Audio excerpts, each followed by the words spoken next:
في إطار مهرجان يعني السينمائي ديال خريبكا، وهاد الدورة 20.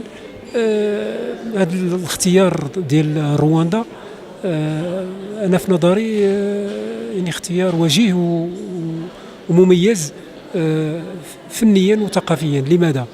لأنه رواندا الوجه اللي معروفة به هو المذابح، وبالتالي حتى الآن ما زالت التحريات والطلب ديال التحقيقات في هذه المذابح جاري به العمل في فرنسا بالخصوص، لأن فرنسا عندها دور خطير في ما وقع في رواندا.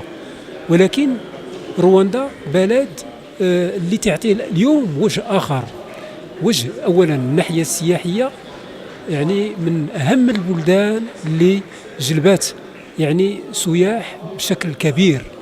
هذا من جهة. من جهة أخرى من الناحية يعني البيئية والبيئوية في رواندا، البلد يعني أحسن بلد إفريقي من ناحية ديال البيئة، من ناحية النقاء ومن ناحية الوعي ديال المواطنين فيما يخص البيئة، حيث أنه مثلا ملي تمشي للمطار الناس يعني تفتشوا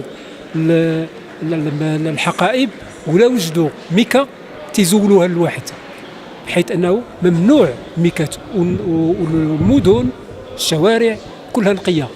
ثم من جهة أخرى كاين ثقافة متنوعة، ثقافة أنجلو ساكسونية، ثقافة فرنكوفونية، من جهة بلجيكا، من جهة فرنسا.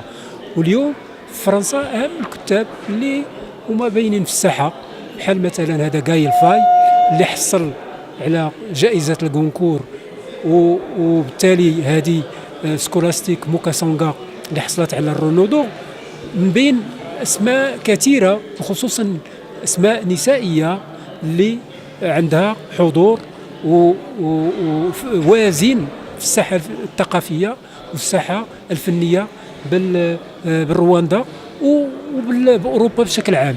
ولهذا فهذا الاختيار في نظري اختيار يعني وجيه مميز، وخص في نظري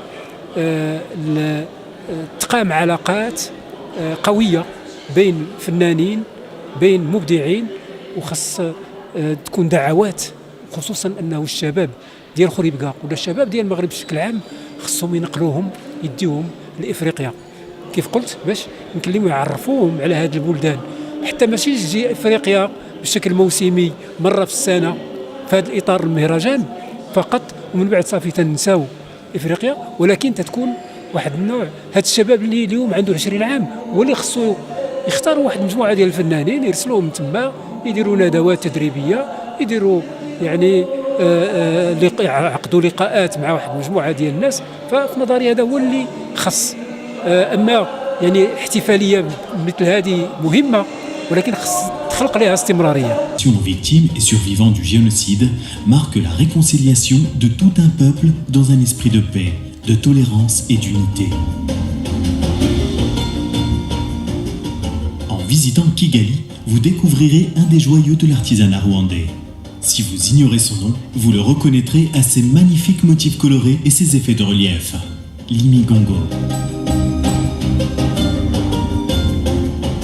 À présent, vers le nord, en direction du Parc national des volcans, dernier sanctuaire des gorilles de montagne, vous vivrez en direct une rencontre magique qui se passe tout simplement de mots.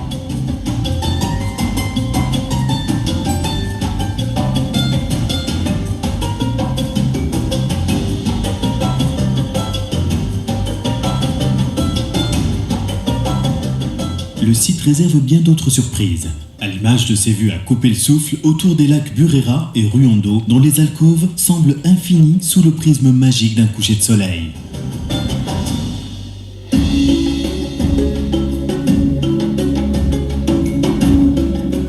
Le sud vous attend également avec le parc Nyungwe, à la découverte de l'une des plus anciennes forêts tropicales d'Afrique. Et lorsque vous explorerez cette faune et cette flore enchanteresse, gardez l'œil bien ouvert. Vous pourriez manquer une modeste petite source qui n'est autre que celle du Nil.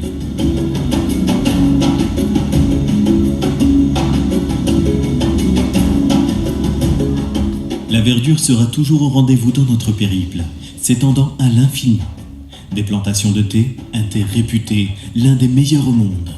Un thé que vous pourrez savourer à Huy, la deuxième ville du pays, sa capitale culturelle et intellectuelle. La ville abrite l'Université nationale du Rwanda ainsi que le Musée national qui propose l'une des plus belles collections ethnographiques d'Afrique de l'Est, couvrant toute l'histoire du Rwanda et composée de multiples vestiges historiques dont une hutte royale reconstituée en grandeur nature.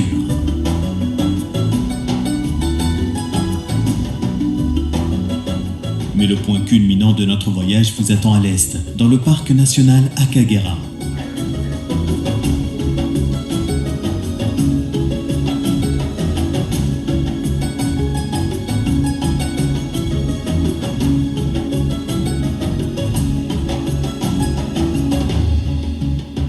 Ceci n'est qu'un survol, il y a encore tant de merveilles à voir et à visiter au Rwanda.